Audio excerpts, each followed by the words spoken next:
اس کے بعد جب اب ان کی اپائنٹمنٹس ہوتی ہے جناب 2 دن پہلے، تو جنگ جیو گروپ جو کہ اس وقت باقاعدہ طور پر اسٹیبلشمنٹ کی گود میں ہے، نون لیگ کی گود میں ہے، ہمیشہ کی طرح ماضی میں بھی رہا ہے، انہوں نے جناب ڈونلڈ ٹرمپ کے مشیر کے خلاف خاص طور پر ایک کمپین جو ہے وہ انہوں نے سٹارٹ کر دی۔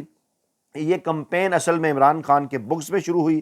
اس میں انہوں نے کل کی اپنی جنگ اخبار کے اندر جو ہے وہ رچرڈ گرنیل کو ہم جنس پرست بھی قرار دیا، خبر کے اندر بھی اس قسم کا پہلے ہیڈ لائن کے اندر ذکر کیا، بعد میں پھر جب رد عمل آنے کا خطرہ ہوا تو ہیڈ لائن سے نکال دیا، نیچے ذکر کر دیا۔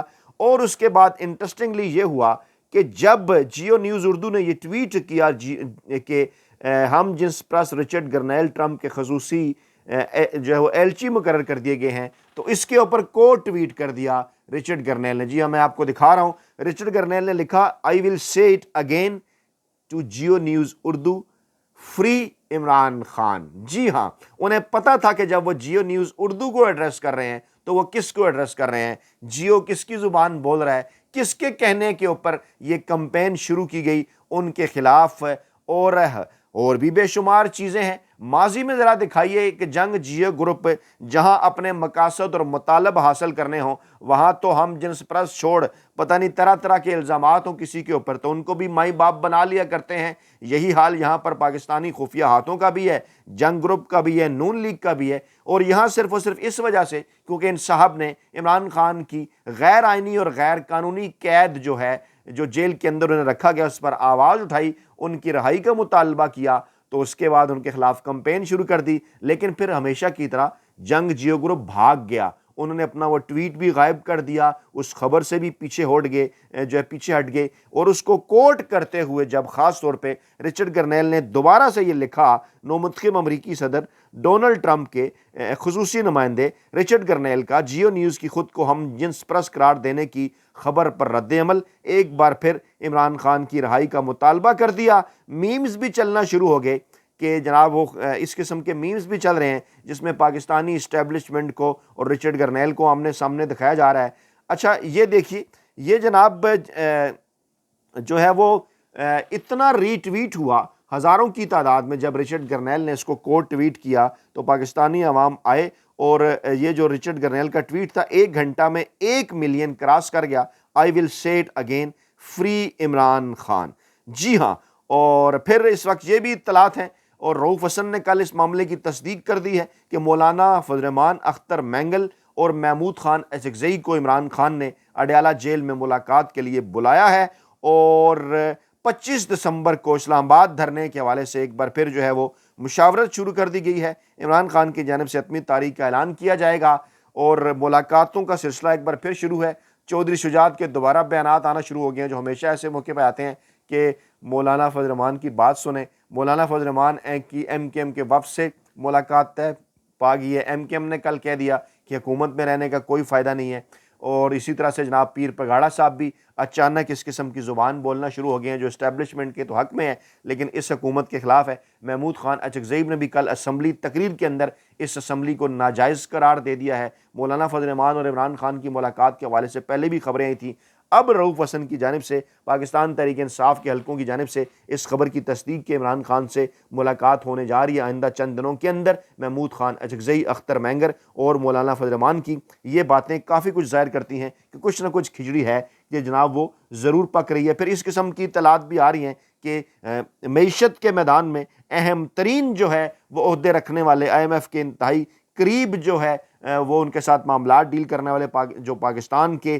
سینئر معیشت دان ہیں، ان کی جانب سے بھی کہا جا رہا ہے، سابق مشیر IMF کے سعید احمد کا کالم ایک جو کہ ماہر معیشت بھی ہیں پاکستان تحریک انصاف کی جانب سے کوٹ کیا جا رہا ہے کہ عمران خان کی حکومت گرائے جانے کے بعد سے پاکستانی معیشت کو 42 ارب ڈالر کا نقصان ہوا۔ GDP کی شرح نمو 2022 میں 6.17% سے کم ہو کر 2023 میں 0.17% پر آ گئی تھی۔ گورنر اسٹیٹ بینک نے بھی کہہ دیا کہ 2-3 ماہ کی تھے جناب اس مہنگائی کے کم ہونے کے، آگے چل کر یہ مہنگائی جو ہے وہ دوبارہ بڑھنے جا رہی ہے۔ شہباز شریف صاحب نے بھی سیکیورٹی اجلاسوں کی آڑ میں ایک بار پھر پاکستانی اسٹیبلشمنٹ سے بار بار ملاقاتیں کرنا شروع کر دی ہیں۔ کل بھی ان کی ملاقات ہوئی ہے آرمی چیف سے۔ اس ماحول کے اندر کچھ بیانات بڑے امپارٹنٹ ہیں۔ شیر افضل مروت نے کہا کہ بالکل 20 دن کے اندر عمران خان کو رہا کرنے کی آفر کی گئی تھی، مذاکرات بھی ہوئے تھے لیکن پھر معاملات رک گئے۔ اسد کیسر نے کہا کہ مذاکرات کرنا چاہتے ہیں تو کریں، نہیں کرنا چاہتے ہیں تو ہم سول نافرمانی کی جانب بڑھیں گے۔ ایسے ہی کہا بابر اعوان نے بھی، شوکت یوسف نے بھی۔ پاکستان تحریک انصاف کی قیادت کے اندر ایک نیا کانفیڈنس جو ہے وہ دیکھا جا رہا ہے، اور سول نافرمانی کی تحریک کے حوالے سے خاص طور پر پاکستان تحریک انصاف عمران خان کی جانب سے واضح ہدایات کے انتظار میں ہے۔ جی ہاں، شاہد خاقان عباسی 26ویں آئینی ترمیم کے خلاف سندھ ہائی کورٹ چلے گئے ہیں۔ منصور شاہ صاحب بھی دوبارہ روزانہ کی بنیاد پر خطاب کر رہے ہیں، وہ بھی اسی قسم کی باتیں کر رہے ہیں کہ پہلے اس معاملے کو سن لیا جائے۔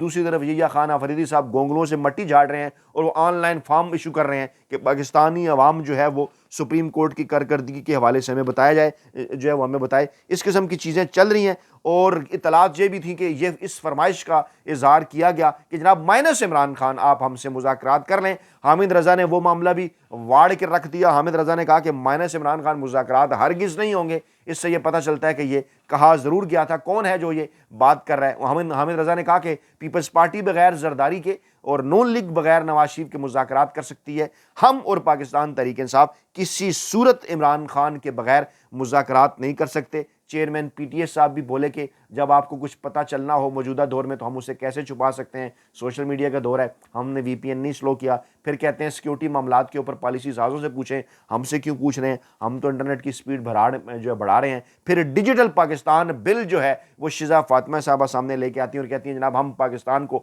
بڑی ترقی دینا چاہتے ہیں، شرم آنی چاہیے۔ اس بل کے ذریعے یہ سوشل میڈیا پر پاکستانی عوام پر مزید پابندیاں لگانا چاہتے ہیں۔ پھر فیکٹس اینڈ فگر سامنے آ گئے کہ سوشل میڈیا کے صارفین پاکستان میں بڑی تیزی کے ساتھ بڑھ رہے ہیں، ٹی وی چینلز کے، اخبارات کے صارفین تو برے طریقے سے گر رہے ہیں۔ یہ تمام تر چیزیں وہ ہیں جس کی وجہ سے پریشانی کا شکار ہے یہ چنتخب حکومت۔ خواجہ آصف کا بھی بیان ظاہر کرتا ہے کہ ترلے جاری ہیں۔ موصوف کہتے ہیں عمران خان کو منائیں، ہمیں ڈر ہے کہیں وہ پیچھے نہ ہو جائیں۔ فیصل ووڈا صاحب بھی ترلے کر رہے ہیں، وہ بھی کہتے ہیں جناب میں امید کرتا ہوں پاکستان تحریک انصاف مذاکرات کے حوالے سے راضی ہو جائے گی۔ سہیل وڑائچ کا کالم دیکھیں تو وہ بھی منت ترلوں سے بھرپور ہے کہ عمران خان کو مذاکرات کرنے چاہیے۔ حفیظ اللہ نیازی بھی کہہ رہے ہیں کہ جناب مذاکرات ہوگے تو پاکستان کے حالات بڑے بہتر ہو جائیں گے۔ عرفان صدیقی بھی ترلے کر رہے ہیں کہ عمران خان کو منائیں جناب، کیا اس بات کی کون یقین دہانی کرائے گا کہ عمران خان پیچھے نہیں ہٹیں گے۔ اور یہ تمام تر چیزیں کیا ظاہر کر عطا تارڑ جیسے شخص کا بھی یہ بیان آ چکا ہے، آیا ہے کل، کہ مذاکرات ہی کے ذریعے معاملات آگے بڑھیں گے۔ لیکن اس میں سب سے اہم ترین جو تصدیق ہے وہ پاکستانی اسٹیبلشمنٹ کے خود ساختہ ترجمان انصار عباسی کی خبر ہے، جو کہ رانا ثناء اللہ کو کوٹ کر کے انہوں نے دی ہے۔ اور یہ اشارے انہیں کہاں سے آتے ہیں آپ کو اچھی طرح سے اس بات کا اندازہ ہے۔ رانا ثناء اللہ نے بڑا انکشاف کیا ہے۔ وہ جو مذاق اڑایا کرتے تھے پاکستان تحریک انصاف کا، نون لیگ والے اور پیپلز پارٹی والے اور وڈے اینکر، ویلے کالم نگار اور ملازم صحافی کہ اسٹیبلشمنٹ عمران خان سے بات کرنے کے لیے تیار نہیں ہے، اب اس خبر کے مطابق پی ٹی آئی سے مذاکرات میں اسٹیبلشمنٹ تو رکاوٹ نہیں ہے، عمران خان سب سے بڑی رکاوٹ ہے اور پاکستان تحریک انصاف کی قیادت بے بس ہے، ایسا کہنا ہے رانا ثناء اللہ کا، جو شہباز شریف کے مشیر سمجھے جاتے ہیں، نواز شریف کے انتہائی قریب سمجھے جاتے ہیں۔ اور انہوں نے کہا کہ تحریک انصاف اور حکومت کے درمیان بابانی مذاکرات میں اسٹیبلشمنٹ رکاوٹ نہیں ہے، عمران خان سب سے بڑی رکاوٹ ہے۔ اور وہ انصار عباسی صاحب کے بقول ان سے بات کر رہے تھے، انہوں نے کہا کہ اسٹیبلشمنٹ تو اپنی پالیسی واضح کر چکی ہے، شہباز شریف بھی مذاکرات کی پیشکش کر چکے ہیں، لیکن عمر ایوب نے توہین آمیز رویے سے اس کو مسترد کر دیا تھا۔ عمران خان ماضی میں بھی دلچسپی نہیں رکھتے تھے، اب بھی نہیں رکھتے، ہم بامقصد مذاکرات کرنا چاہتے ہیں، اسٹیبلشمنٹ رکاوٹ نہیں ہے۔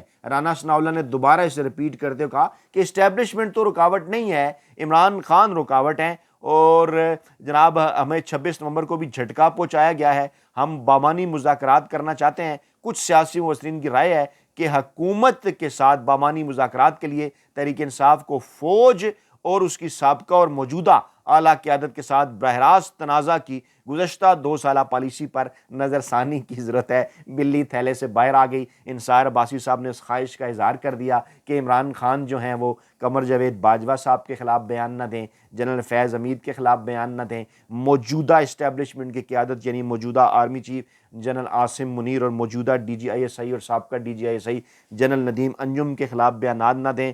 اور انہوں نے کہا کہ D G S P R نے بھی کہا تھا کہ تمام سیاسی جماعتیں ہمارے لیے جو ہے وہ قابل احترام ہیں، اور اس معاملے کو آگے جو ہے وہ اگر سیاسی جماعتیں مذاکرات کرنا چاہتی ہیں تو ہمیں کسی قسم کا کوئی اعتراض نہیں ہوگا۔ یہ تمام تر چیزیں اس جانب اشارہ کر رہی ہیں۔ 20 دن جب پہلے دیے گئے تھے کہ رہا کر دیا جائے گا، تو اب تو پھر 15 دن باقی رہ گئے ہیں۔ اعتراض یہی ہے کہ پاکستانی اسٹیبلشمنٹ نے 15 دن ہی مانگے ہیں، اور کہا ہے جناب کہ جنوری کے پہلے ہفتے تک عمران خان کو رہا ہو جائیں گے وہ عدالتوں سے آنے والے فیصلوں کے نتیجے میں، کیونکہ کیسز تو ان کے خلاف سارے جھوٹے ثابت ہو گئے ہیں۔ لیکن پلیز اس سے پہلے ہمیں عمران خان سے کوئی مناسب سی ڈیل ہمارے لیے جو ایسی ہو کہ جس میں ہماری سبکی نہ ہو، وہ ہمیں حاصل کر لینے کی اجازت دی جائے۔ تو جناب یہ تھی بڑی اپڈیٹس، اپنا بہت خیال رکھیے گا، دعاؤں میں یاد رکھیے گا۔ نئی ویڈیو کے ساتھ جلد حاضر ہوں گے، اللہ نے کے بعد۔